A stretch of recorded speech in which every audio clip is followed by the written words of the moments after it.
Hey, here we are. Yay! Greetings! Welcome to the Urban Fantasy Track, part of DragonCon Goes Virtual 2020. We're so glad to have you with us. This is our first panel of DragonCon this year, and it's very exciting to be doing this live with all of you. We encourage you to please get involved, to make any comments or give any answers to things that I ask you about. I'm going to ask my panelists to introduce themselves. I will be asking them some questions, but some of those questions will be addressed to those of you who are watching this as well. So we look forward to having a fun evening. And I'm going to ask each one of the panelists to introduce themselves. We'll begin with Keith. Hi, I'm Keith R. DeCandido. I have written a ridiculous amount of fiction. The part of it that is relevant to this particular discussion is the 3 supernatural novels I've written, which include Nevermore and Bone Key and Heart of the Dragon. By the mythology of the show, this makes me a prophet. Actually, by the mythology of the show, it makes me God, but when I say that out loud, people look at me funny and they back off, so I just stick with prophet. A lot when Chuck was first introduced on the show, that because you very rarely see the person who writes the tie-in novels be a character in the show. I've also written, I wrote the introduction for a book of essays about supernatural called In the Hunt. And when Inside Editions put out the John Winchester rule, the text of John's journal, I wrote the text for that as well. So. There you go. So you've spent a lot of time in that world, as have our viewers, I'm sure. Just a tad. And then we'll go with Gail, please.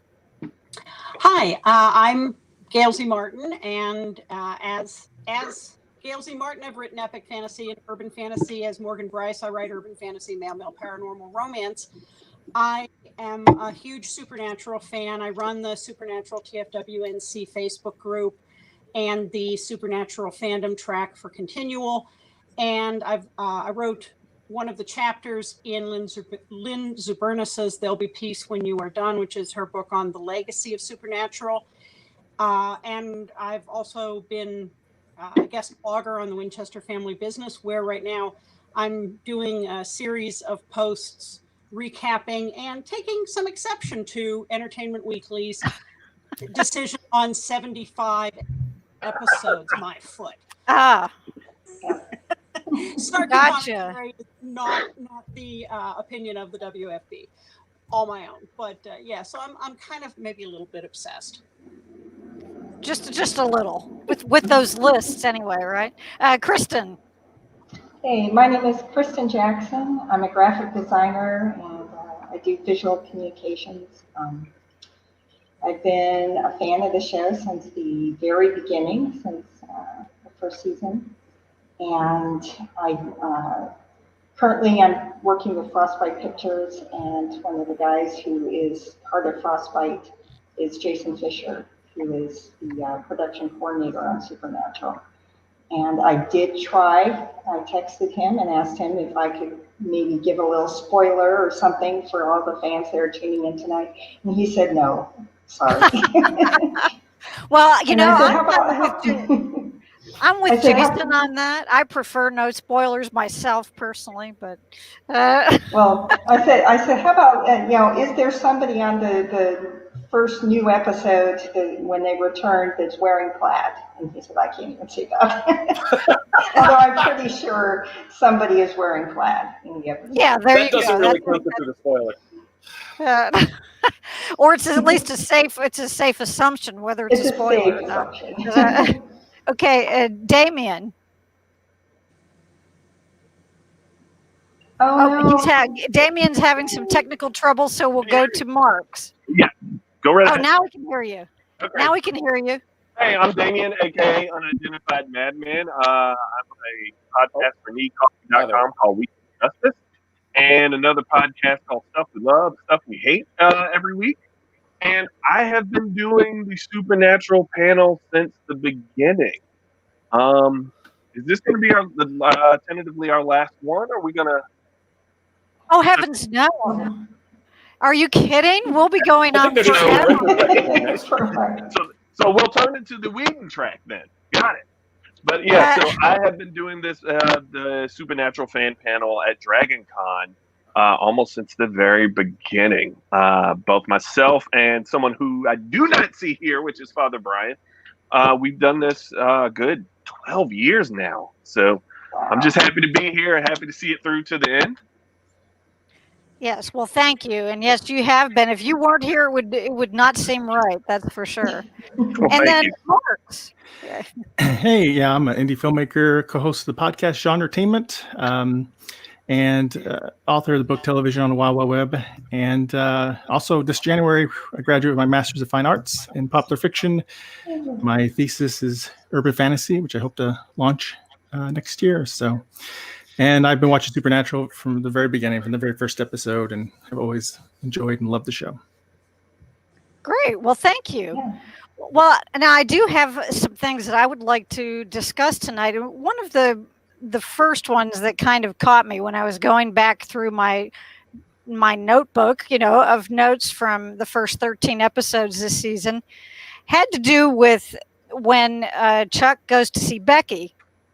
And he talks about, she's asking him, well, what makes him happy? And he says writing and creating, which I thought was kind of interesting. But I mean, that he put it in those particular terms.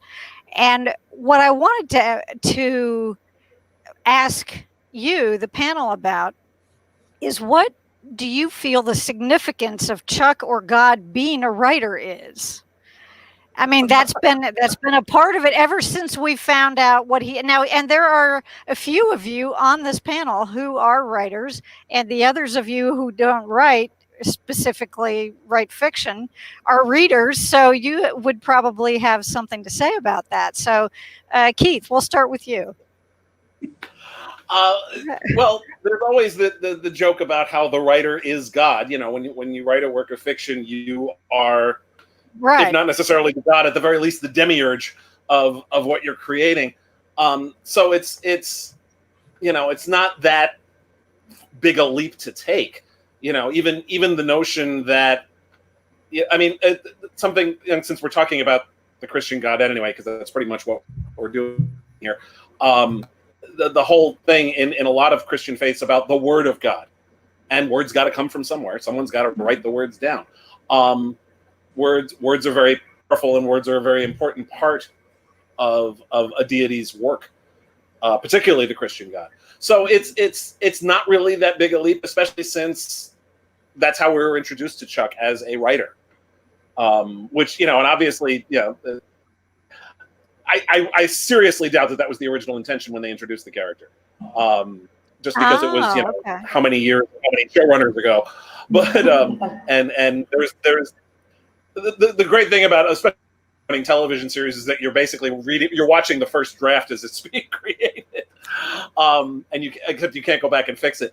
So you're just retconned before but even though that wasn't the intent, I think it's a natural outgrowth of where he started, and it's a natural outgrowth of what particularly this type of God who supposedly made everything is. Okay. So maybe you're saying like a writer as opposed to like an architect, somebody who builds things, somebody who builds worlds. Yeah, no, I think he's somebody. He's making stories. He's not just building a world. He's making a story. And Sam and Dean are the main protagonists of his story, or at the very least, his Rosencrantz and Guildenstern, if nothing else. Well, it does give more freedom to have a writer as opposed to like an architect. Because a writer, he's imagining things. Whatever he thinks of, he can do. Whereas an architect he's a little more limited by the rules of physics or right. that sort of thing. So that, God, he can visualize an entire another universe and snap his fingers and it happens. So introducing him as a character other than a writer, it probably would have been a lot harder to make that person. Right, to make it. If he's sitting there saying, well, it doesn't work because Einstein physics say you can't do this. So, I don't know. A god that was a dungeon master at D&D would be really funny. oh, that's a Would good it? Well, one. What was the surprise? That would have been season 16 or 17. You know, that Pretty that much would have all of been like 2020. next stage. That or yes. It is We- definitely yes. 2020. Well, Yeah, I- whoever's writing this one is they've got some stuff to answer for. 20 Gail, what about 2020 you? definitely is when we rolled a 1. yeah. Yeah. I think that the idea of Chuck as a writer, certainly it's a great in joke. And it sets things up very well. And I agree with Keith.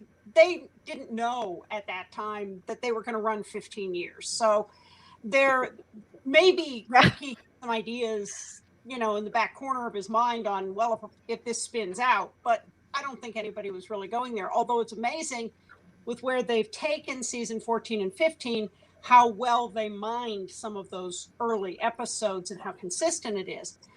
The thing about having God as a writer, though, is I have to take a little exception to what Kristin said, because an architect builds buildings, but then has nothing to do with the people that inhabit them and go in and out of them. A writer, there's a real free will tension there, because if I'm writing the story for a character's life, the character isn't making those decisions for himself.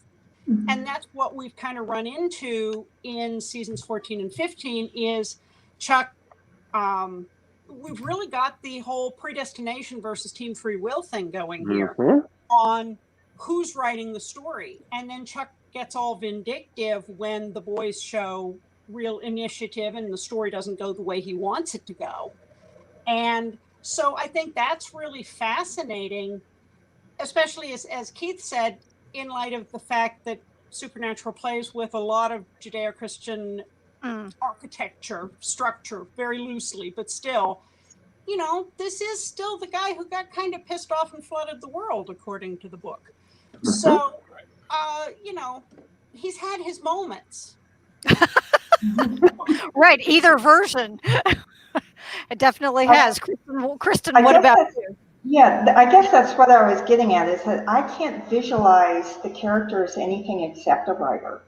You know, because you could take, you know, God as a builder or a construction or something, but it doesn't fit with everything that he does. So if they had introduced him as, you know, Chuck, and then eventually turned him into God later on, if they had introduced him as a character with an occupation and was anything other than a writer, or maybe a musician, someone who writes songs. I could see it being God as somebody who, if they introduced a character as a songwriter and he wrote like, you know, epic Paul Simon type of songs, I could see that being a godlike character, but I can't see somebody who was in like the construction business or that type of building. I'm sorry, the old Barry Manilow, I am music and I write the songs, just came on in my head. Yeah. There you go. There you go. Damian, what about you? No, I really can't picture it being anything other than a writer either, just from the complexities of having to write individual stories for all of these different characters.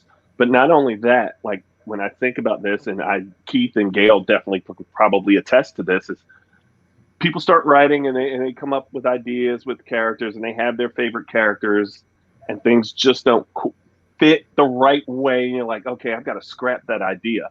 And you look at, especially this season, how many other versions have probably been out there where it's like, I don't like this draft. I'm just going to scrap it, right? And that is with God being a writer is the perfect metaphor, right? Oh, well, I started one way down this story and I've done this version, but I didn't like that version. Okay, toss that whole notebook, new notebook. Let's start over. Right. Then, And what do writers do?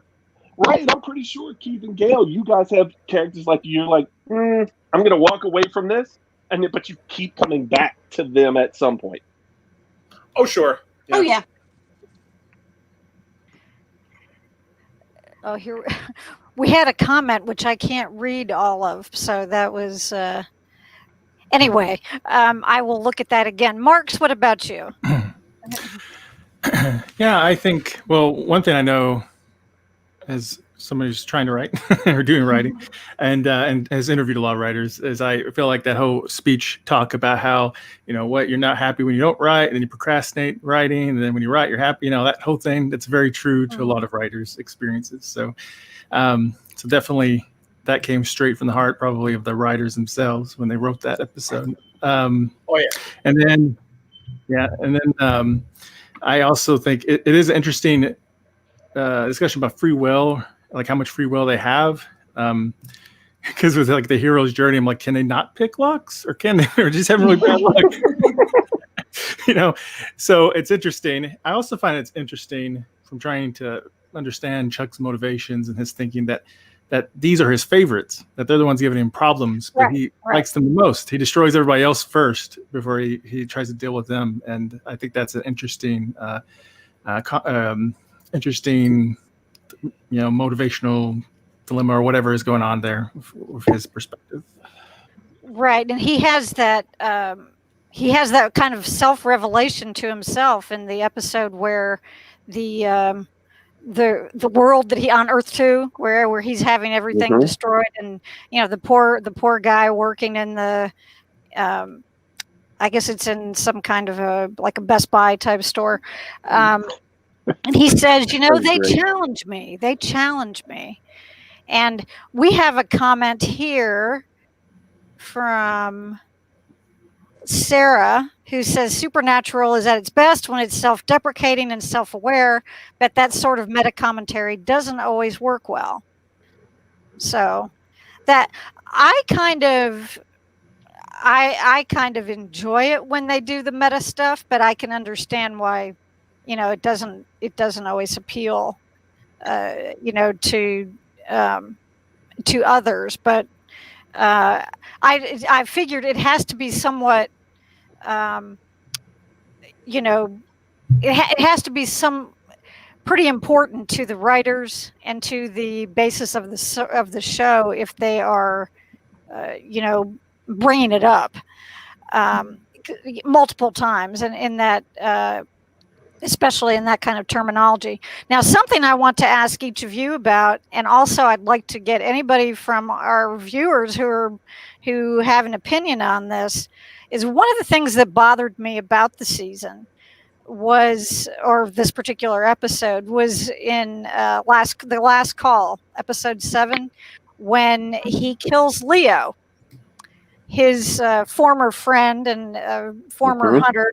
Now, granted, the guy was doing something terrible, but at the time that they were having their scuffle, Dean won, but Dean killed him anyway. And I'm sure the intent was, well, it's because he's going to keep doing what he's doing if we don't get rid of him, and he's a human monster. But it still bothered me. I had a reaction to it. It's like, oh, well, you're not. That's you're not supposed to be doing that. And I would like to get other people's reactions and how did they feel about it, especially at the time, whether you became kind of used to the idea later or not. How did you feel about it at the time? And Gail, we'll start with you. It didn't strike me as any different than the other humans they've killed who were in cahoots with the bad guys.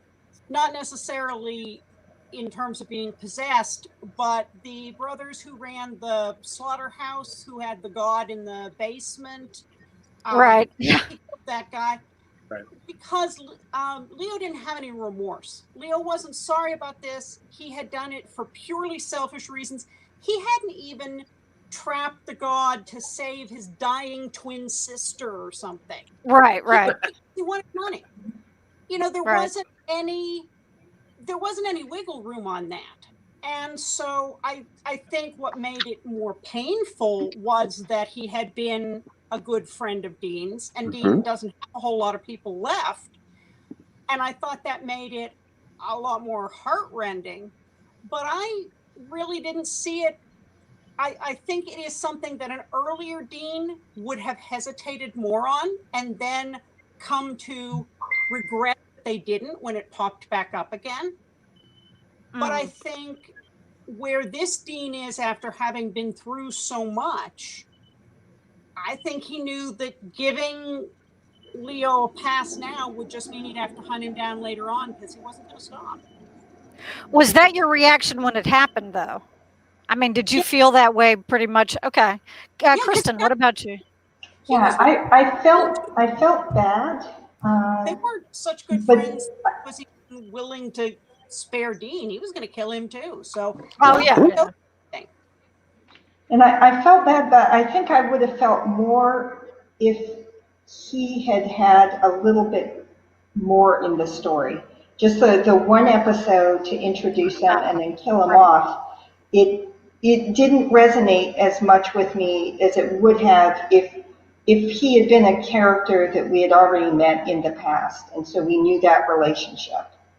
Can I just say that I still felt bad because he's killing a good friend of his, but I didn't feel that good friend, that sense of being a good friend.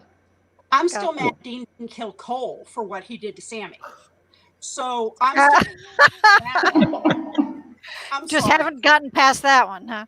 Damian, what about you? No, I was actually good with it, and then the only thing I felt was like, man, that actually sucks. And I'm like, Gail, if it was an earlier version of Dean, sure, there would have been some hesitation, right? There would have been probably a little more empathy and second guessing of what to do. But you also see how the guy got killed, right? Where he's impaled up there. And unfortunately, it's like, all right, that's my childhood friend. And at the end of the day, you're just another monster. And actually you're worse because you know what we end up dealing with day in and day out. And at the same time, I understood, I want to say Christian, his position at the same time, right? It's like, yeah, I get it, right? Hunters end up dead. We end up broke, right? Like, let me get a little. So I was a little more sympathetic. Because it was an up close and personal death. It wasn't him just standing there and shooting him from across the room. I mean, it was very intimate. So, I wish I just could have felt more for the character than I did. I don't think it was any harder to take than when Dean killed the werewolf teenager. Of course, the Sounds of Silence, Sounds of Someday behind that. That one I thought was just heartbreaking because, especially with Sam standing there knowing that things had gone a little differently, that could have been him at several turns of the story. I would think that would bother Dean more, the current Dean, more than having to take out somebody who had really kind of betrayed everything they stood for. Exactly. Because the kid didn't ask to be a werewolf. Leo made a choice. Well, yeah, and you look at Garth, right? You look at Garth and Garth's family. 0 issues there whatsoever. 0 issues. Marx, what about you? Yeah, I didn't have too big of a problem with it. Much like some of you said, it's at this place where Dean's at. It makes sense. It is a common element, urban fantasy, like with Buffy and stuff, where they treat human death different than the monsters. Like they're less likely to do that.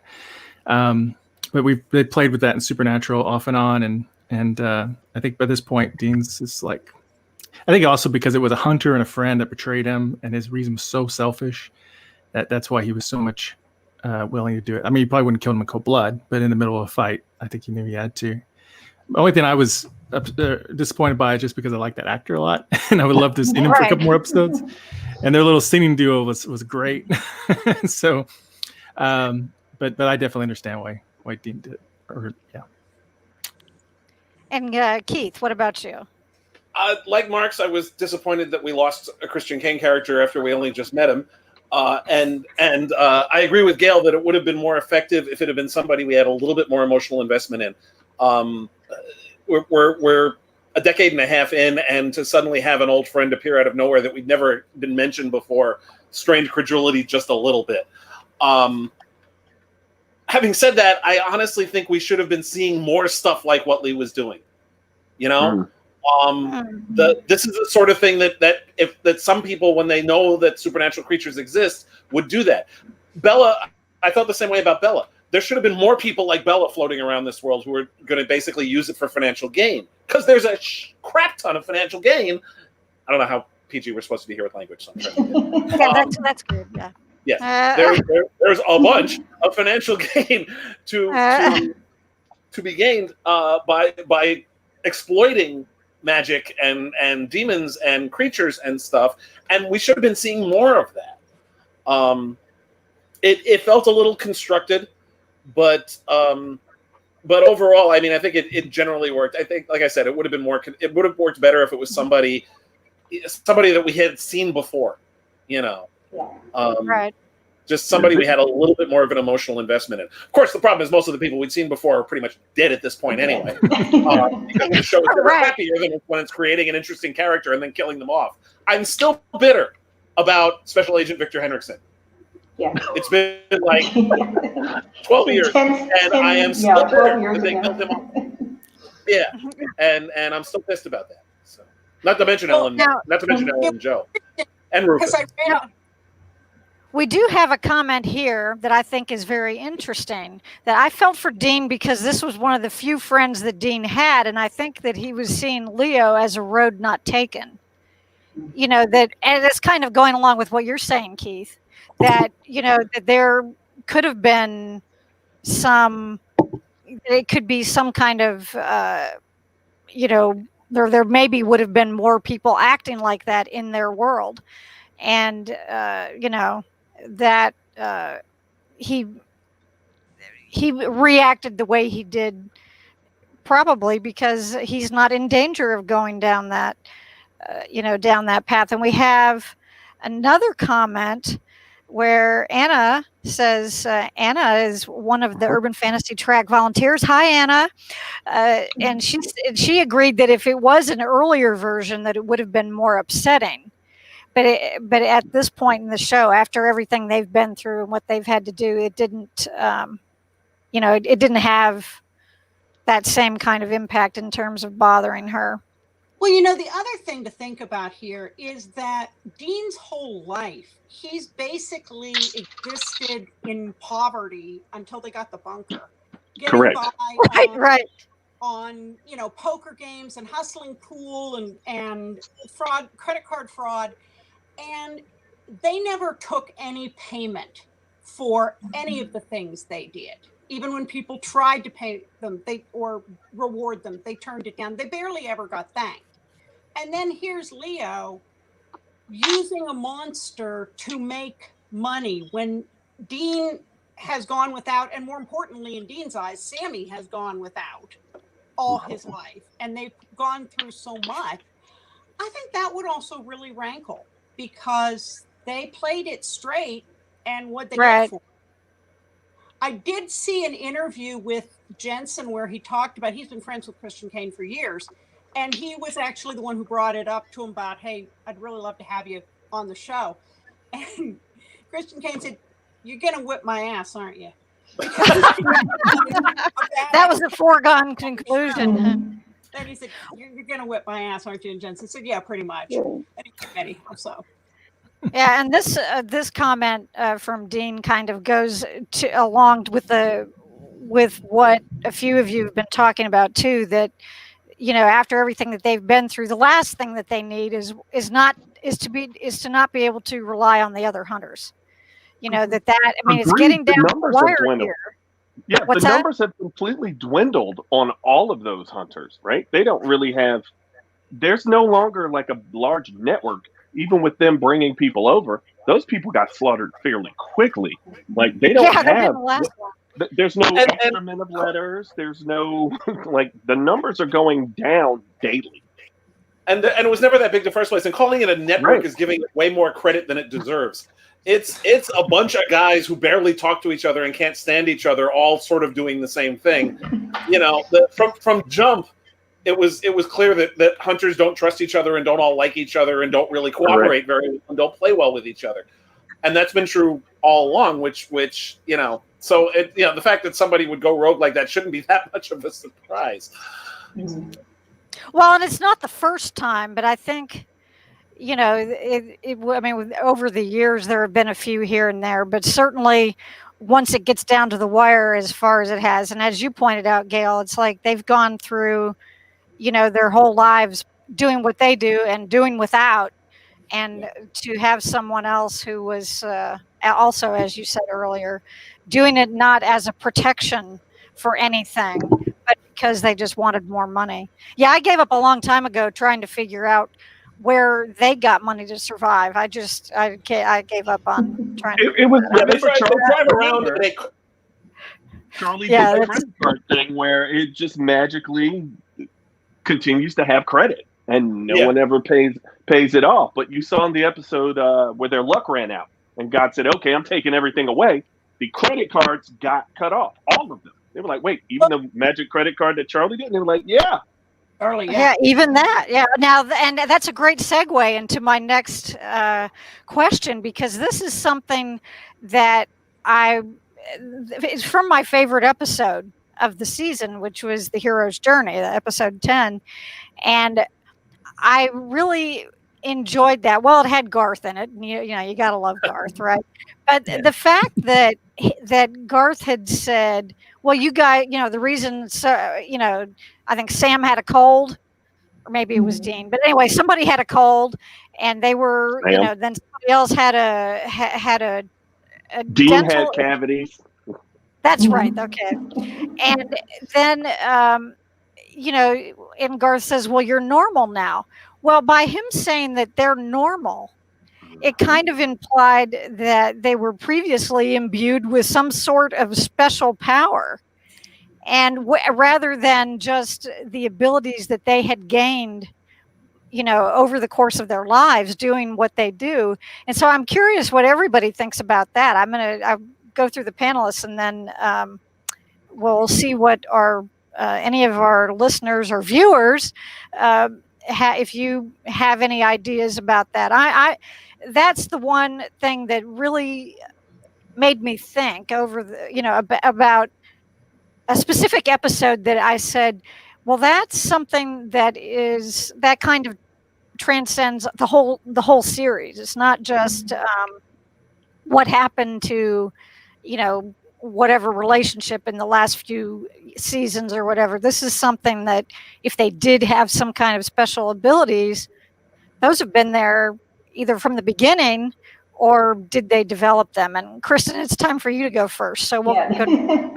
Yeah, that really, pointing it out like that, yes, I did look back and think, okay, if that is true, then all the times that they've gotten in the car and baby just drove away and there was never any, oh geez, a transmission problem or a flat tire, or it did make me question some of the ability to recover from injuries, or that should have put them up in the hospital for a few weeks, and yeah, it was a very minor.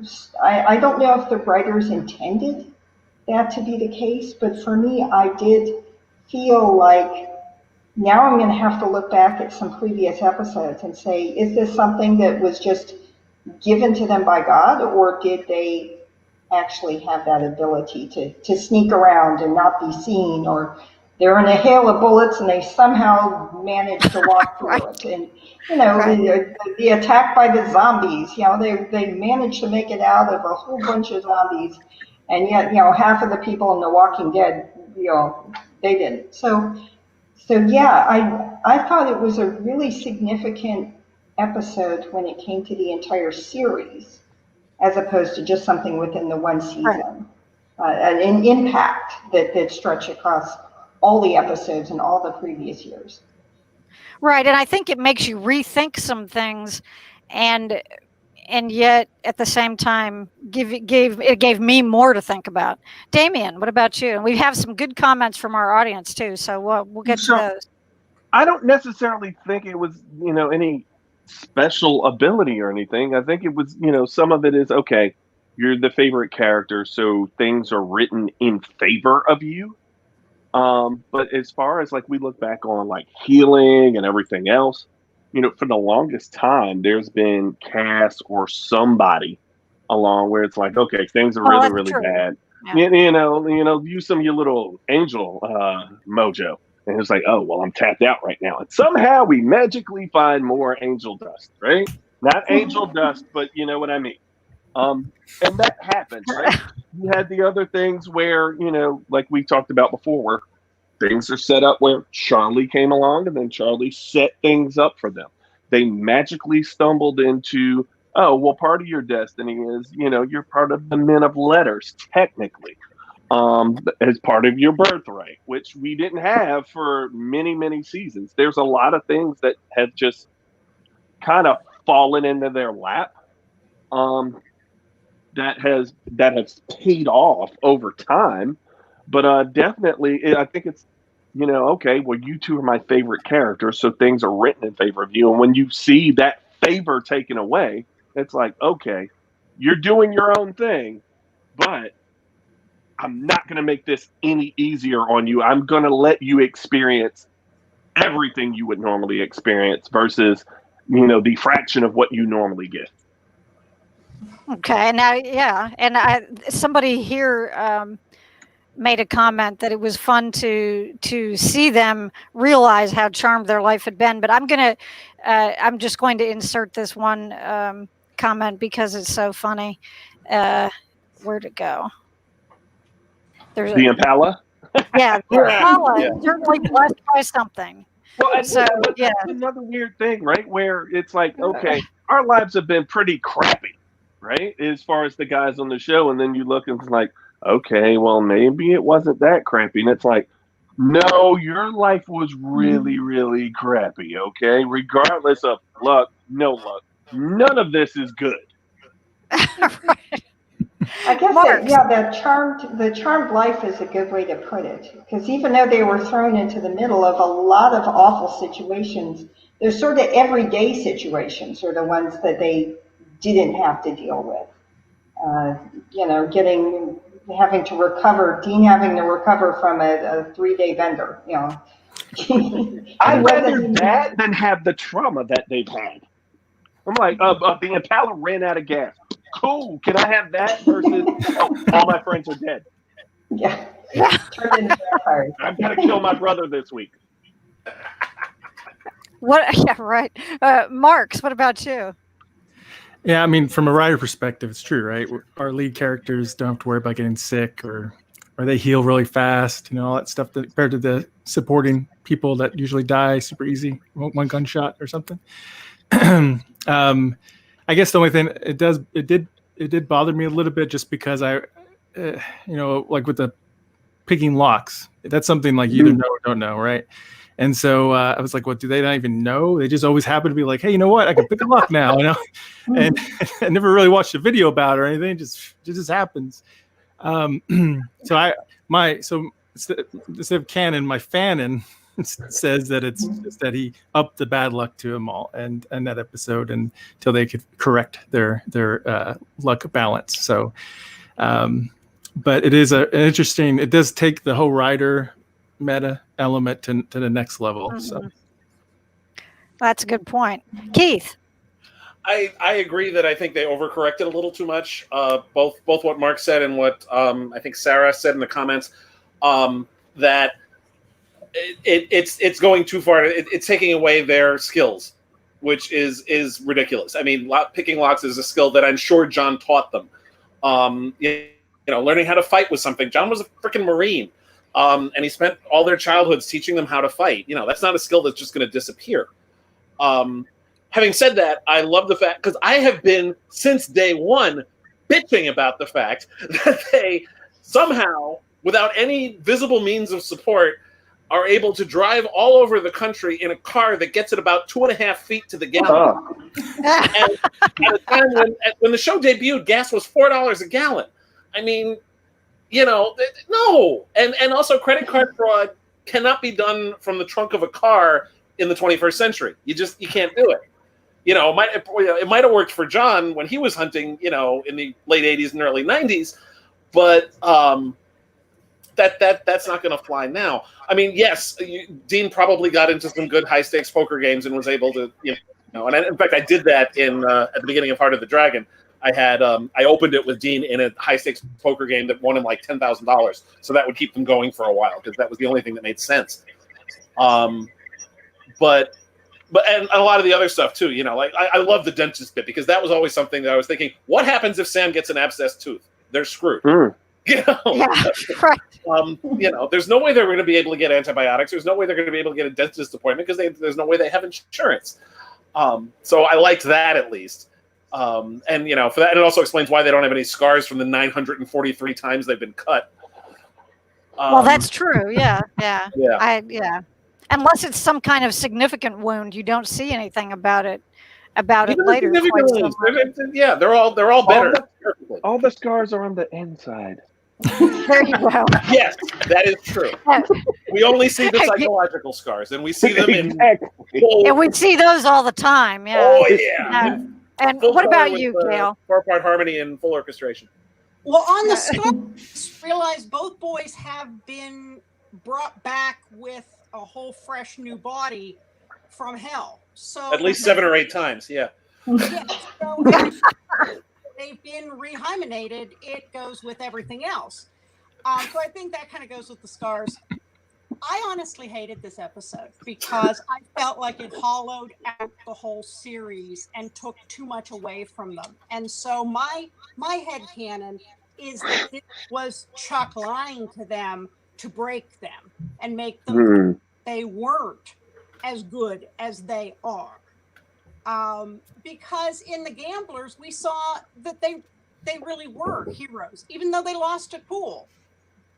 Fortuna saw them as what they were. And so I think this was a mind frick of Chuck's to break them and make them less confident because he sees them as a significant threat. But I agree with Keith that, skills like picking locks, they've trained as warriors their entire lives. They wouldn't suddenly forget that. And to tell us this late in the game, well, no, you were always just really schleps. You were puppets. I made you do everything. That hollows out the whole concept of free will. So I really hated, I think it was maybe taken too far or something that, while there were funny moments in it, they're funny, yeah.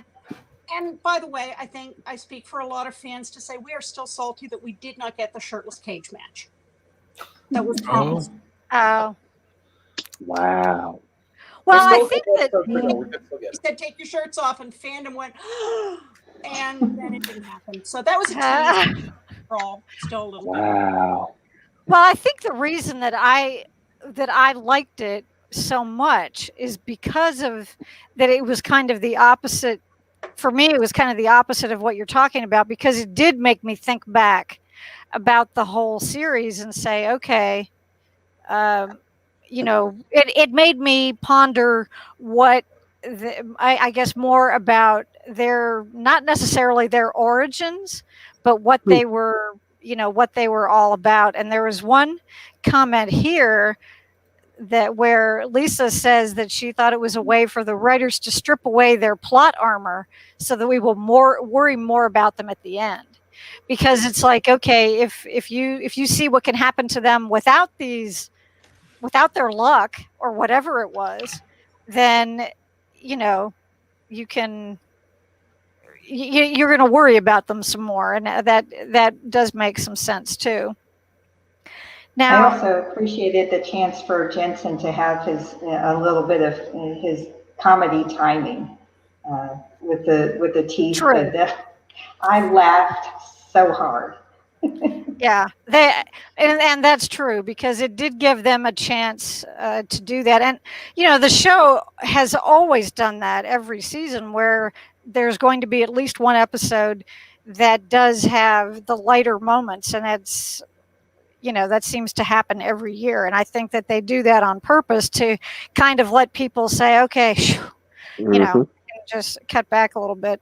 Now, one of the other questions that I had was, what other, we've seen so many recurring characters that came back, and some of them did not have good ends in this last, the first 13 episodes of this last season.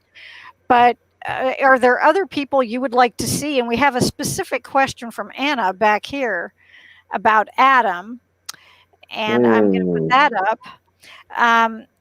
That how did we feel about Adam's reappearance, and if you thought there was any closure there? Does anybody like to answer that?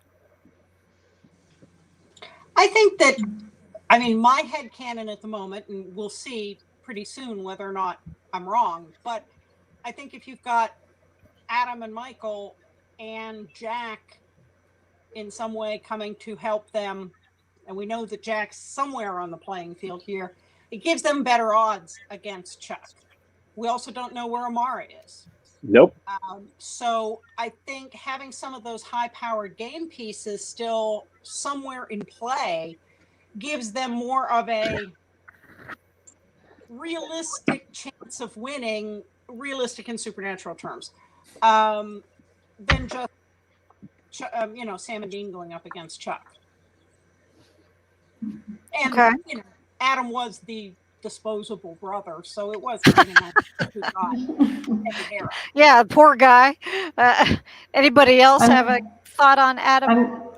I'm glad that Dean was finally able to get that emotional, closure where he said, you deserve better, and was able to apologize, because that's something that I'm sure he'd been carrying around for quite a while. So he was able to say it to his face, and then Adam was able to say we all deserve better, or something like that. So it was kind of an acceptance that he wasn't going to be holding that against Sam and Dean for what happened.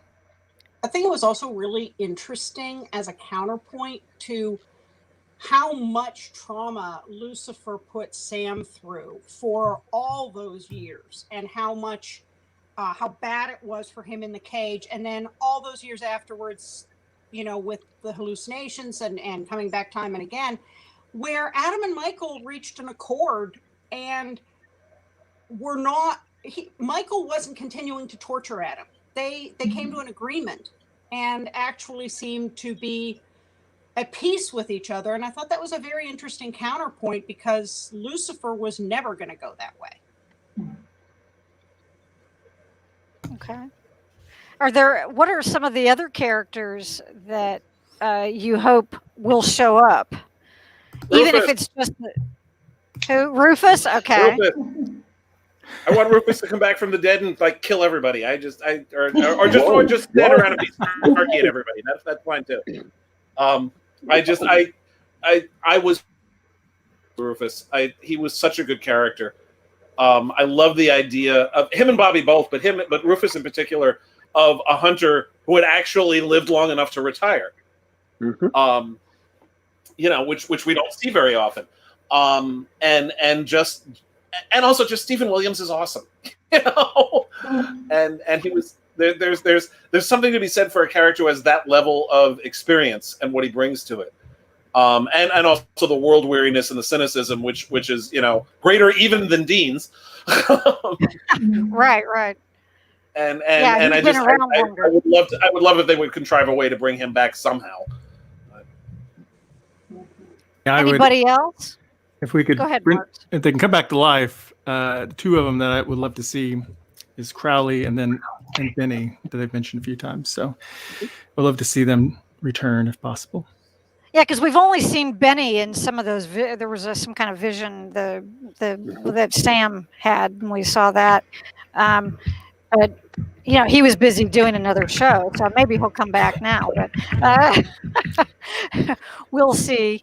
I don't know. Remember when Dean crossed over and they went this last time to get the Leviathan eggs? They were like, "Oh, Benny? No, he got killed."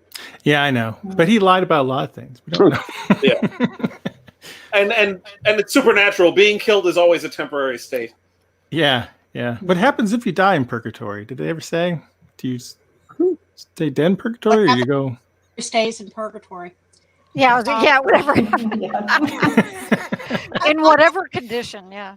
I'm going to be the Yeah. contrarian here and just say that after 15 years, I don't want a continual parade of guest stars.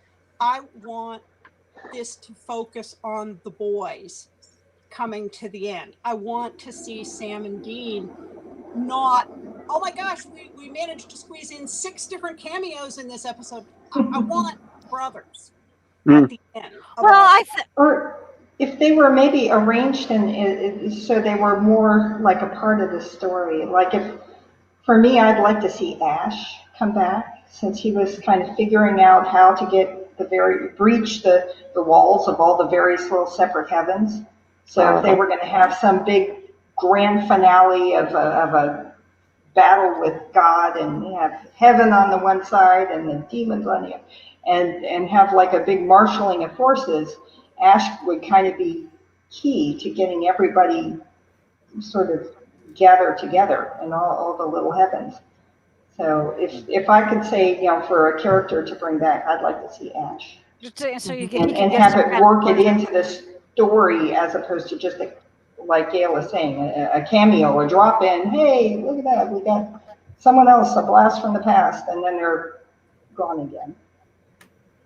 Yeah, I mean, and I get Gail's point about, don't bring through this parade of people, but I think that they've done a pretty good job so far of integrating the ones that they did bring back. And because I think in a way, for a show that's been on as long as this one has, that if you don't have those people that were, that were part of the story at some point, if they didn't come back, at least just for a little bit, people would be wondering, and somebody might be upset about it. And I think it's probably kind of as a thank you to those people too. That if you've been showing up in episodes for the last 10 years, coming back for 1 or 2 a year or something, it's kind of a nice way to say thanks for always taking that call when we give it to you, and I haven't minded it, but I do hope that we get to see Donna again. I hope there's some reason that we'll see Donna, because I love her. I think she's, important. I mean, I agree that we do want to focus on the 2 brothers, but it's, I think that they've involved so many other people in their lives that it's a little bit of a disservice to leave them out. That's. Well, if we're going to do that, I want John Winchester back for like 2 seconds just to say goodbye. Right? Bring in Jeffrey Dean Morgan. Bring John back. Say, I love you boys. Hug them and dip. Well, we should have flashed all the different Earths and then show him with a baseball bat and just. Yes. And a leather jacket and red scarf. Yeah. Well, at least we did get to see John. Last season, and some people I don't think. Sarah's agreeing with you here, and so is Shannon, that they would like to see John come back as well. And who knows? I mean, we may see. That'll be costly. That's not cheap at this point. Yeah, that will cost money. Yeah, well, that's true. And there's another comment about one death. Let's see. I just knocked something. One death I wish they would revisit as Missouri's. That one still burns. Yeah, she was awesome. That is the characters they've killed have been awesome. It's tiresome. Missouri is definitely a character who has had a much longer life in fan fiction than she did in the series. There is some excellent fan fiction that brings Missouri into the story as a very important character, and then you realize she was only in like 1.5 episodes. But I was angry that they brought her back just to kill her off. Well, one thing that we have talked about before in different fan panels at our in-person Dragon Con about the show was their proclivity to kill off women characters. Oh yeah. But you know, that was a real problem for about the first 10 years, and then I think they decided that, okay, well, we can let a few people live. You can have them live and still not be hooked up with Sam or Dean. You know, I mean, they don't have to. And I think once they figured that out, that we were able to do that. Now, that's not to say that that I'm happy about the people who the ones who did die, but I think that it's been nice to see that kind of a change, and that, you know, it's a good thing that Jody and Donna are still around. At least we think Donna's around. I think we would have heard, you know, otherwise. And I actually had a note when I was looking through my notes and stuff from the season. I I had made a note to myself that it was the episode where Ketch dies, and I forget who else it was off the top of my head, but I made it was Rowena. And so she, you know, jumped into the fissure. When I had made a note to myself, okay, 2 recurring characters are dead. They better not they better not take away Jody or Donna. They better last, you know. So hopefully Rowena just got a job promotion. Yeah. That's true. That's true. And I think Now, in addition to killing off a lot of female characters, the show in its earlier years also had a higher than necessary toll with characters of color and with LGBTQ characters. None of them did. And I think they've tried to get better about that, but I think that's why Charlie's death especially was so upsetting to a lot of the fandom. And I think they kind of got that message finally that this isn't cool. yeah, and here Sarah makes the comment that at least we get, you know, the alternate universe Charlie, and I was glad to see that. And it is interesting because she is similar in some ways and yet not the same at all. And I was actually quite a fan of that storyline. I always like the alternate universe kind of thing, and so I thought that was great that they all, you know, that they got to come over, and a few of them did survive those attacks. For a Now, while. And speaking of the alternate universes, we did kind of, my personal hope was that they could have had some little tiny cameo in the big Crisis on Infinite Earths. And they got it in the Legends of Tomorrow. They had a supernatural reference, and I was like, okay, I feel better. Yeah, that was great when Sarah's wandering around, like, well, they're filming here somewhere now. You know, there it is. There's the car. There's baby, and you know that was awesome. So yeah, it's fun when they can do those kinds of things that in a fun way, in a pleasing way. I still want a Lucifer off between Tom Ellis and Mark Pellegrino. Yeah. You're not the only one. I know I'm not the only one. Believe me. Yeah. Well, but I think they're very different. They're extremely different portrayals. I know. I mean, I think that for their individual shows, they fit what they're doing. You know what they are. But I think that probably a lot of people would. You know, agree with you there. Now, somebody here has a question about, and I was actually going to bring up Bobby too. Can someone remind me what happened to Bobby after Mary died? That was a hookup I didn't need. Well, that's kind of funny. But anyway, but in terms of the Bobby character, yes, I would like to know what happened. He went away. The last I remember was I think it was Dean made a reference to the fact that he had gone off, you know, it was after her death. He had, you know, he was grieving somewhere, but we haven't seen him yet. So I've got my fingers crossed. He was with, or he had worked with Castiel to have that, a niece or daughter of Sergei held hostage so that Sergei would fix Sam. Sort of blackmail them. So Bobby is out there remaining in contact somewhere. Okay. Well, hopefully he will come back. Because, you know, the first death was hard enough, you know. I mean, that was I guess that and Charlie were probably the ones that bothered me the most personally. Now, I guess we're getting close on our time here. We know people will want to go off and do other things, like watch some of the other things on the live stream. But I would like to ask you, panelists first, and any of you that are watching, please chime in.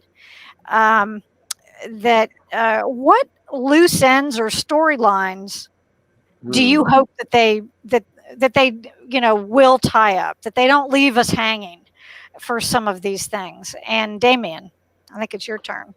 Whew, that's a tough one, because they've done so much with the show that I'm like once they brought back Adam and all of that was one of the biggest dangly threads that I kind of wanted some resolution on.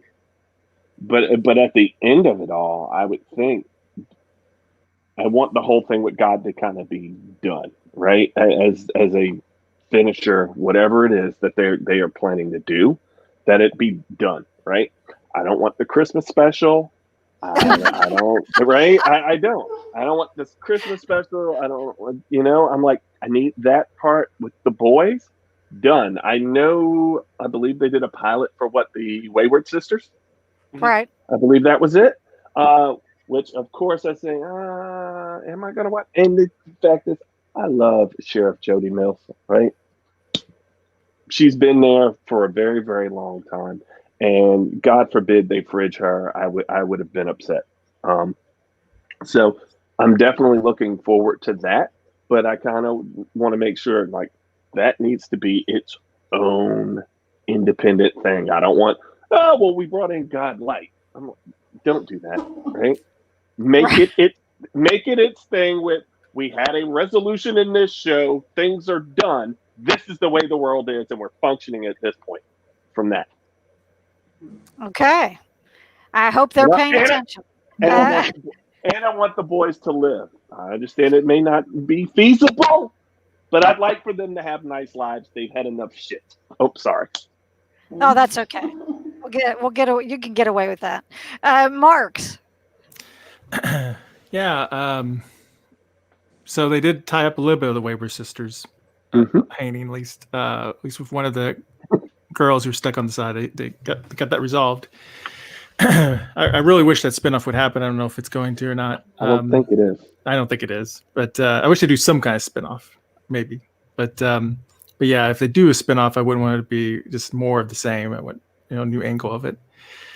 Because it'd be just a shame for this whole franchise is be over. When we got like 50 million DC CW superhero shows, which I love, but I want some other stuff too. So, otherwise for plot lines, I can't really think of too much. They're doing a pretty good job, like hitting a lot of those. Like now we know what Garth is happy, and a lot of different characters kind of visiting some of them. So I don't know. I hate the Benny's dead. Maybe not. I don't know.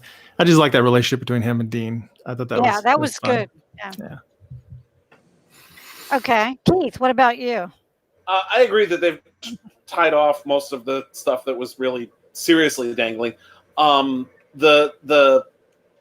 I want to see is, and I'm 90% certain they're not going to do this, but I really want the last episode to end with the two of them getting into the Impala and driving off to their next case. I think that would be. I really think that. Well, I agree with Damian that they've had a lot of crap thrown at them and they deserve a better life. I don't think they know what to do with it. And this is what they do. And I like the idea that they're still out there, saving people and hunting things. And I really think that's how it should end.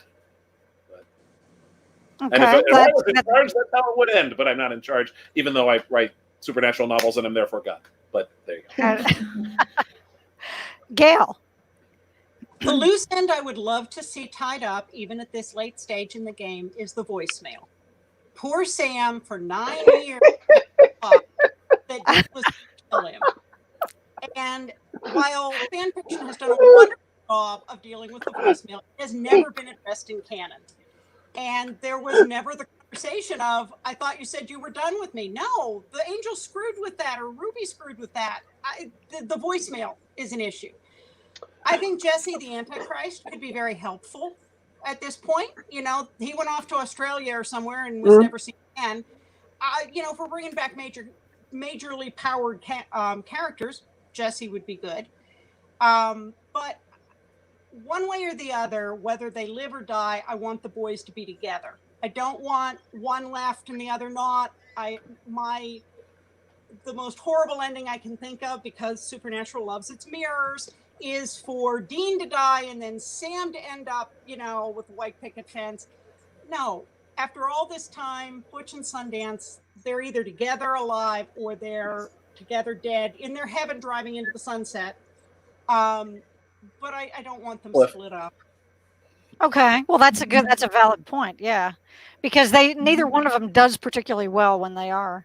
And I've been glad actually that one of my issues with the show over the years was that it seemed as though, now they didn't always do it every season. Maybe it was once every couple seasons where they would have them, you know, they'd get in a snit and be upset with each other, and they wouldn't work together for a few episodes, and then they'd get back together. And they stopped doing that after a while, so I was glad, because it never really worked as well. It's not as though brothers don't argue. I mean, I understand how that works, but I'm just saying that it just didn't feel, you know, there's a difference between having a disagreement and just deciding, oh yeah, I'm done with this and leaving, when this is, you know, as important as it is. Kristin, brother angst when they're in their late 30s and should be able to use their words by now. Yeah, right. And they're getting better with that too. Have you met people with trauma?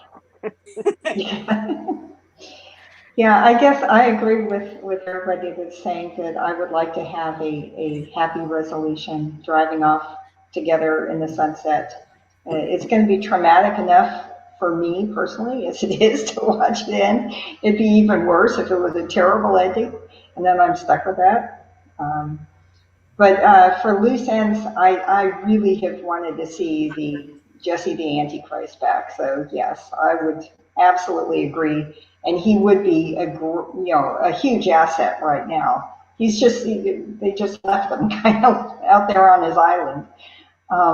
And for just current plot points, I'd say for pretty much what I said last year was that I am afraid of Castiel having his happy moment. And I'm afraid for that. They've left that hanging out there, and I'm very afraid that the boys will be having their happy moment and they drive off, and then Castiel gets back to the empty, and we're left with that. So yeah, I hope they're able to, if they do bring that back, I hope they're able to resolve it somehow. Now we have a few people here who've commented that they should go with a Thelma and Louise type ending, but let's hope that's that's not quite the case. But in any case, thank you so much, all of you, for being here tonight. I know we could go on for a while. But I would imagine everybody probably has a few other things to do. And certainly it's exciting that we have virtual con this year. And I hope that all of you on the panel will get to enjoy it. I hope all of you that are watching us tonight, that you will also find lots of programming on this track and on many others to watch. And in case you haven't noticed it yet, this goes out to our listeners and our viewers, and to those of you on the panel. They are rebroadcasting on the Classics channel that's part of the, the live mainstream, or the main live stream, I should say. They're showing one of the Supernatural panels from last con.